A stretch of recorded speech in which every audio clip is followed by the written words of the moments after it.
ꯁꯤꯡꯒꯥꯃꯌꯨꯝ ꯁ꯭ꯋꯥꯃꯤꯅ ꯏꯟꯗꯤꯌꯥꯒꯤ ꯆꯥꯎꯔꯕ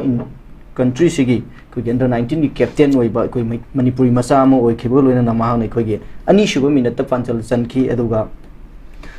ꯕꯪꯒ꯭ꯂꯥꯗꯦꯁꯅ 61 ꯁꯨꯕ ꯃꯤꯅꯠꯇ ꯑꯃꯨꯛ ꯍꯟꯗꯣꯛꯄꯗꯒꯤ ꯑꯩꯈꯣꯏ ꯗ꯭ꯔꯣ ꯇꯥꯔ ꯃꯇꯨꯡꯗ ꯄꯦꯅꯥꯜꯇꯤ ꯀꯤꯛ ꯑꯥꯎꯠꯇ ꯑꯃꯨꯛ ꯏꯟꯗꯤꯌꯥꯅ ꯃꯥꯏ ꯄꯥꯛꯈꯤꯕꯅꯤ ꯍꯥꯏꯕ ꯇꯥꯔꯦ ꯑꯣꯖꯥ ꯍꯥꯏꯔꯤꯕ ꯑꯩꯈꯣꯏꯒꯤ ꯆꯔꯥꯡꯅꯕ ꯀꯌꯥ ꯂꯩꯖꯔꯕꯁꯨ ꯑꯩꯈꯣꯏ ꯃꯅꯤꯄꯨꯔꯅ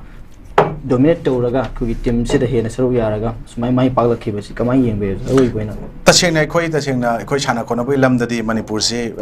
पावर हाउस हाइतारे of India North East India मनुंग लेबा लमदम अमने हाबिदा थोइना मसी अरानबा पोट नतेना आई थमजगे इवन अखोई हुजी जे खंगदना पॉलिटिशियन मैम अमना हंदा अखोई Sangai fest Sangai veteran trophy अमो हुजी तौरीबको सिदागा अखोइना हुजी हंदरे काइना पीगिबो रिपोर्ट मैम ममिंग दि हाइजर रोइको पॉलिटिकल पार्टी के लीडर अमना हाइतार हाना एमएलए को ओबिरमबको अरे मिनि कनो को ओबिरम अमना हाइकी मदो याम नोआइतबम फावे मदुंब खंगदना अंडर एस्टिमेट तौर कान कैलकुलेट ट्रोपल लान गनी लवी इवन इकोई मणिपुर मसा निपान रंगनी जी यावरिसिको अदना इकोई सुंबा इंडिया रिप्रेजेंट तौर चपत मणिपुर मसा सिंग मयाम चले इवन ngरang je ikoi isamukna tawjarakanda ikoi North East window की जो कोई कवरेज लापिरमी प्रेस में हम हापते अदबो कोई lifting and winning of canoe हाई तारे कैनो की सर्टिफिकेट यंथोपगी merit certificate distribution ceremony lifting and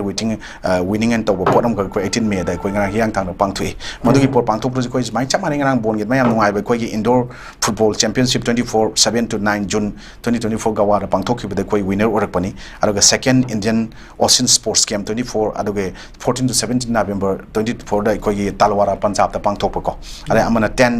national company sports मिस 2024 फुटबॉल गे 14 to 17 नवंबर 24 दा हसियापुर पंजाब दा पांगथोप सिदे कोई बोट जूनियर अमदी सीनियर गे विनर ओरखिको अदना अदगी अमुक्सो अदर ngरang जो याम नुआइबम नै कोई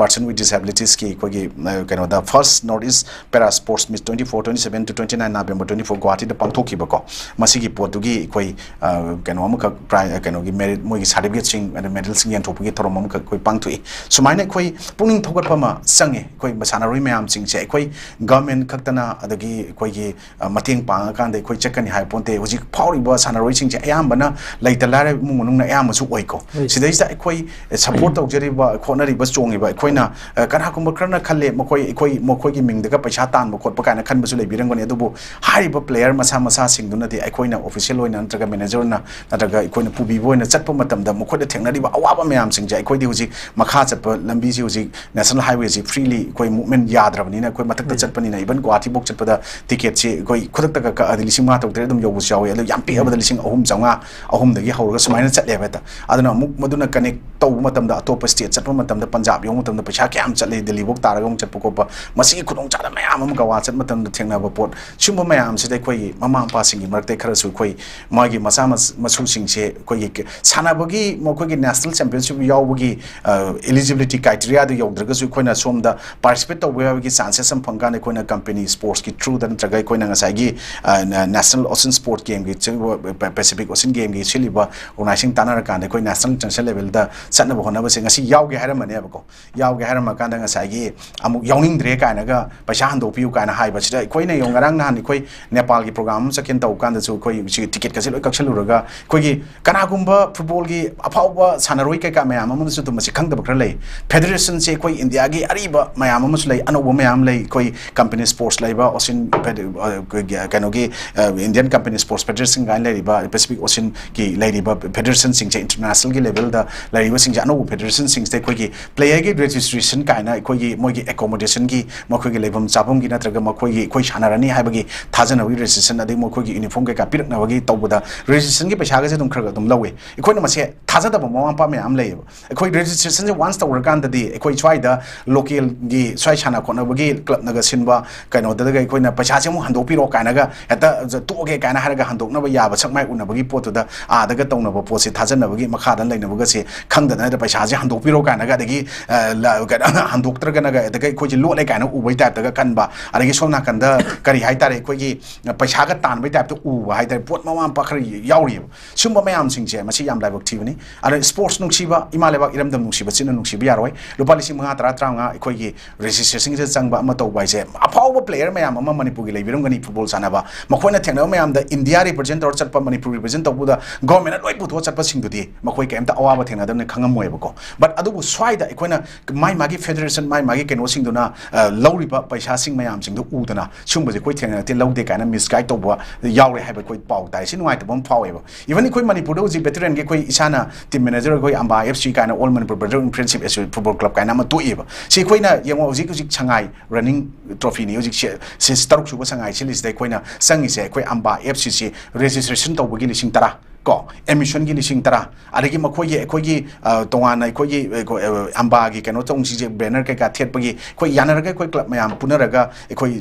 ꯇꯧꯕꯅꯤ ꯑꯗꯨꯕꯨ ꯃꯁꯤꯗ ꯑꯥꯏ ꯀꯥꯔꯗꯀꯤ 1,100 ꯑꯩꯈꯣꯏ ꯄ꯭ꯂꯦꯌꯔ ꯃꯌꯥꯝꯒꯤ ꯑꯣꯐꯤꯁꯤꯌꯦꯜ ꯑꯗꯒꯤ ꯑꯃꯨꯛ ꯕꯦꯅꯔ ꯀꯩꯀꯥ ꯊꯦꯠꯄ 3,000 ꯁꯤ 19,000 ꯑꯃꯨꯛ ꯆꯠꯂꯦ ꯑꯗꯒꯤ ꯑꯩꯈꯣꯏ ꯄ꯭ꯂꯦ ꯑꯃꯃꯝ ꯁꯥꯟꯅ ꯀꯥꯟꯗ ꯑꯩꯈꯣꯏ ꯐ꯭ꯔꯦꯟꯂꯤ ꯃꯦꯠꯆꯀ ꯇꯧ ꯀꯥꯟꯗ ꯑꯩꯈꯣꯏꯒꯤ ꯃꯌꯥꯝ ꯃꯐꯝꯗꯒꯤ ꯂꯥꯛꯑꯒ ꯁꯥꯟꯅꯕ ꯃꯌꯥꯝꯁꯤꯗ ꯑꯩꯈꯣꯏꯒꯤ ꯔꯦꯐ꯭ꯔꯤ वाइबगी ग्राउंड वाइब तौकान लिसिंग मा त्रा चटपा इसे नोंग कशु नते सिम मचा मयाम से कोई ngरंग नहान कोई पंजाब चकने तो सॉरी नेपाल चकने तो कोई गमुई काश्मीर की थोइबा पाकिस्तान थोनइबा लांजन मरम मोरकान दा एखोई सुमाइना बॉर्डर सील तौसनबगी पोट मयाम लाकरो नेपाल चपगी को चुचन लेरेना ऑर्गेनाइजिंग कमिटी ना मसी मतम खरा एखोई येथोकनी हना हाय एखोई ngरंग दि पाव फंगे एखोई जुलाई की सेकंड वीक ताइबा अमु पांगथोनबा सेम सारी बट दु एखोइना कउबा एखोइना टिकेट सिंग दुदि एखोइ जि मांगे अरे एखोइ इकोनॉमी क्लास कबने रिम्बर्समेंट लाइते एना अंगांग त्रा तो त्रा टाइम पान चक्कदो पोट को ऑफिशियल यारोगा इमुंग मनुंग यारो कक्कदो टिकेट मयाम की मांगे पोट मयाम सी हौजि एखोइना एविएशन दा एखोइना मांगजबा पोतो एखोइना एविएशन दजु तालुबा यादा अरगी पैसा दो खोना चो तोंजद्रबनि चत्रबनिना कैंसिलेशन तौगेरा तौर कैंसिलेशन जु खर तौगे खर तौदा अदु मांगजेयबा दुम इसाना सिगी पोसे इखोगी यावजगे दा ममा मपा सिंग प्लेयर सिंग दुना तोक्चरगे हाय मतमदा हंदोक्ते हेना मोगी प्लेन की टिकेट भरा अरगी चलुबगी रजिस्ट्रेशन गी आदा लौगिबा डिपॉजिट तौगरो पैसा सिंग सिंग दो हंदो हाय पोट सुंबा यामना लेबाक मसा तादबा पोट मयाम सु खोइन थेंगदबा नते अखोय सेइदा मोना सिजन गा तौदना अखोगी मरोम पांग सिंग दा मोय पैसा ताम खोने अखोना तौनिंग मफम दा केस तौरो मदुगी पोत दे अखोना कनो नते मफम मागी चटफम खफम अदम लेना हाई पोसने हौजिगादन अखोइना खले मसा मसादगी अखोइ पैसादो हंदोपिरोना चेमते इहनगेन खल्ली मधुगांदा मधुगी पोतो फेडरेशन दगा थागेन सुमाइ चुम्बा मिचु लेइ अखोइ मणिपुरदि याम वाइ अदना अखोइगी रेकमेंडेशन दा हाइरिबा सुम्बा प्लेयर सिंग से सुम्बा से अखोइगी कंपनी स्पोर्ट्स नत्रगा पैसिफिक ओशन गेम्स की लेरिबा फेडरेशन कांगुसदा अमुकाना मखोइ से सुमाइना गेम लाके हाइरगदि सुम्बा फैमिली सिगदि स्पोर्ट्स की नमधनबा तौ कांगुनि मखोइ से यावदना रेकमेंडेशन थागने चेंग सुम तौरगदी मधु प्लेयर सिंग डिस्क्रिमिनेट तौबनी अदुगा प्लेयर सिंग अपली तौनो होनबा मयामगी अगेंस्ट लेबने कोन लौजगने मरु मपांग ओरगसु को अनु सुम्बा स्पोर्ट्स चावखनबा होनबदा ngasi ima lebak iramdam mingchat porku matamda lai pareng huknaba natra makhoi bu thagatnaba social media da photo do torokan thagatpagi ibagi maramda di yam thongna phaba mayam su leraga makhoina thengnariba hardship awaba makhoi bu guide torba oja natra makhoi bu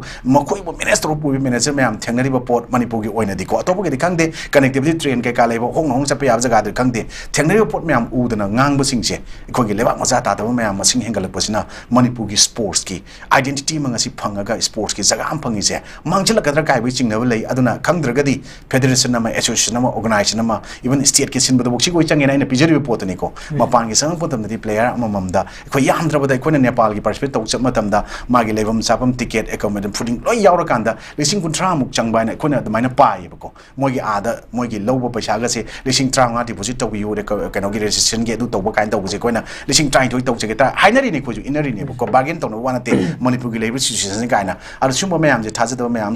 अखोदी अचुबना press media की थोंग थोलगा अखोई discussion पुथोग साना खोनबद खुद चाबलो थमजरी वाफम सिंह सूब ma'am लाकनी अखोई होनाब अखोना निहनब lucky तारगदी ममिंग लेर player ma'am